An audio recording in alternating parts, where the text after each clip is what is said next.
ഞാൻ എപ്പോഴും പറയാറില്ല, ഇതിനകത്തൂടെ പറയാൻ തോന്നി, ഒരാൾ ഇപ്പോൾ ഒരു വൈഫാണ് കുക്ക് ചെയ്യുന്നത്, അല്ല അമ്മയാണ് കുക്ക് ചെയ്യുന്നത്, ആരാണോ ഒരു 10 വർഷം കുക്ക് ചെയ്യുന്ന ഒരാളുണ്ട് അവരുടെ ഹൈറ്റിനനുസരിച്ചായിരിക്കണം ഈ സ്ലാബും കാര്യങ്ങളൊക്കെ. ഷെഫ് ഇപ്പൊ ഇത് പറഞ്ഞില്ലേ, നമ്മൾ ഡിസ്കസ് പോലും ചെയ്തില്ല. ഞങ്ങൾ കിച്ചൺ ഡിസൈൻ ചെയ്യുന്ന സമയത്ത് അവര് പറഞ്ഞു ശ്വേതയുടെ ഹൈറ്റ് എടുത്തിട്ട് ശ്വേത ഏത് ആംഗിളിലാണോ നിൽക്കേണ്ടത് ആ ആംഗിളിൽ കറക്റ്റ് ആ അളവിനാണ് ചെയ്തിരിക്കുന്നത്. ചെയ്യണം.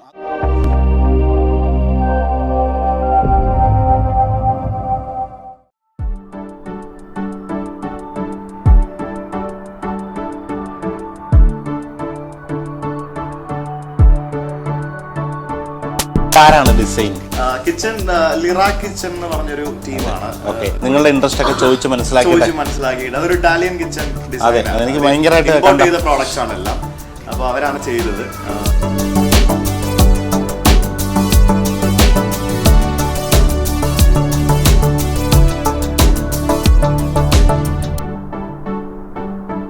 നന്നായിട്ട് ചെയ്തു, ഭയങ്കര ഇഷ്ടപ്പെട്ടു. ഞങ്ങള് ഞങ്ങളുടെ ഐഡിയാസ് പറഞ്ഞപ്പോ തന്നെ അവരതിനെ എക്സിക്യൂട്ട് ചെയ്തു. കറക്റ്റ് അതിന്റെ പിക്ചേഴ്സ് അവര് 3D വരച്ച് നമുക്ക് തന്നത് തന്നെ ശരിക്കും ഇൻട്രസ്റ്റ് ആയി. വലിയ ചേഞ്ചസ് ഒന്നും പറയേണ്ടി വന്നില്ല. എനിക്ക് പറയാനുള്ള കാര്യം ഈ കിച്ചന്റെ കാര്യം, നമ്മുടെ കേരളത്തിലുള്ള ഇപ്പൊ ഈ കിച്ചൺ കണ്ടപ്പോഴാണ് എനിക്ക് മനസ്സിലായത്. നമ്മൾ എല്ലാവരും വീടൊക്കെ വെക്കുമ്പോൾ ഇവിടെ ഒരു അടുക്കള ആരും ഒരു ശ്രദ്ധയും കൊടുക്കാറില്ല. ഞാൻ എപ്പോഴും പറയാറില്ല, ഇതിനകത്തൂടെ പറയാൻ തോന്നി, ഒരാൾ ഇപ്പോൾ ഒരു വൈഫാണ് കുക്ക് ചെയ്യുന്നത്, അല്ല അമ്മയാണ് കുക്ക് ചെയ്യുന്നത്, ആരാണോ ഒരു 10 വർഷം കുക്ക് ചെയ്യുന്ന ഒരാളുണ്ട് അവരുടെ ഹൈറ്റിനനുസരിച്ചായിരിക്കണം ഈ സ്ലാബും കാര്യങ്ങളൊക്കെ. പലയിടത്തും ചിലത് സ്ലാബ് വളരെ ഒറ്റ ലെവലിൽ പണ്ടത്തെ ഒരു അഡ്ജസ്റ്റ്മെന്റിൽ അടുക്കള അങ്ങ് പണിഞ്ഞെടുക്കും. പക്ഷെ അവിടെ നിന്ന് 365 ദിവസം ഇത് കുക്ക് ചെയ്തിട്ട് അവർക്കുണ്ടാകുന്ന അസുഖങ്ങൾ അത് ഭയങ്കരമായിട്ട്, അത് പ്രത്യേകിച്ച് നിങ്ങൾ ആരെങ്കിലും എന്നുള്ളതാണ് ഏറ്റവും വലിയൊരു ടാസ്ക്.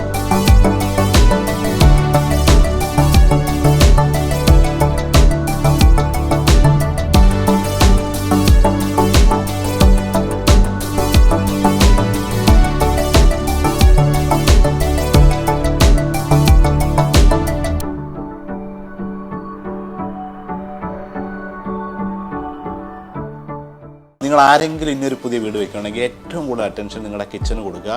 നിങ്ങളുടെ ഭാര്യയാണ് കുക്ക് ചെയ്യുന്നതെങ്കിൽ അവരുടെ ഹൈറ്റിന്, അവർക്ക് ഉയരം കൂടിയതാണെങ്കിൽ അതനുസരിച്ചുള്ള ഹൈറ്റ് പോകണം. അവർ കുനിഞ്ഞ് നിന്നിട്ട് ചെയ്യുന്ന പണി ചെയ്യിപ്പിക്കരുത്. നേരെ നിവർന്ന് നിന്ന് നമ്മുടെ ചെസ്റ്റിൻ്റെ തൊട്ട് താഴെ നിന്നാൽ ഒരു 5 മിനിറ്റ്, ഇപ്പോൾ ഒരു സാമ്പാറിന് കഷ്ണങ്ങൾ അരിയാൻ വേണ്ടിയിട്ട് 5 മിനിറ്റ് എടുത്താൽ പോലും ഇത് അരിയുന്നത് ഓരോ ദിവസവും ഇങ്ങനെ കുനിഞ്ഞും ചെയ്തത് ശരീരത്തിലുണ്ടാകുന്ന അസുഖങ്ങൾ കാരണമാണ് കേരളത്തിലെ സ്ത്രീകൾക്ക് ഇത്രമാത്രം നടുവേദന. അവർ പ്രസവമൊക്കെ കഴിഞ്ഞ് വീണ്ടും ഇത്ര ഒരു 3-4 വർഷത്തെ കുക്കിംഗ് കഴിഞ്ഞൊരു 35-40 ഇയേഴ്സ് എത്തുമ്പോൾ ഇവർ ഭയങ്കരമായിട്ട് ശാരീരികമായിട്ട് അസുഖം ഉണ്ടാകുന്ന ഈ കിച്ചണിൻ്റെ ഇതുകൊണ്ടാണ്. അതുകൊണ്ട് തീർച്ചയായിട്ടും ഇതൊരു എക്സാമ്പിൾ കിച്ചണാണ്, ഇതുപോലൊക്കെ ചെയ്യാം.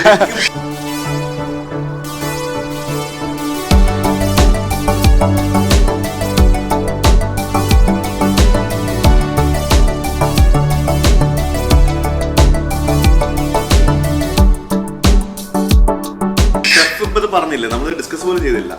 ഞങ്ങൾ കിച്ചൺ ഡിസൈൻ ചെയ്യുന്ന സമയത്ത് അവര് പറഞ്ഞു ശ്വേതയുടെ ഹൈറ്റ് എടുത്തിട്ട് ശ്വേത ഏത് ആംഗിളിലാണോ നിൽക്കേണ്ടത് ആ ആംഗിളിൽ കറക്റ്റ് ആ അളവിനാണ് ചെയ്തിരിക്കുന്നത്. ചെയ്യണം.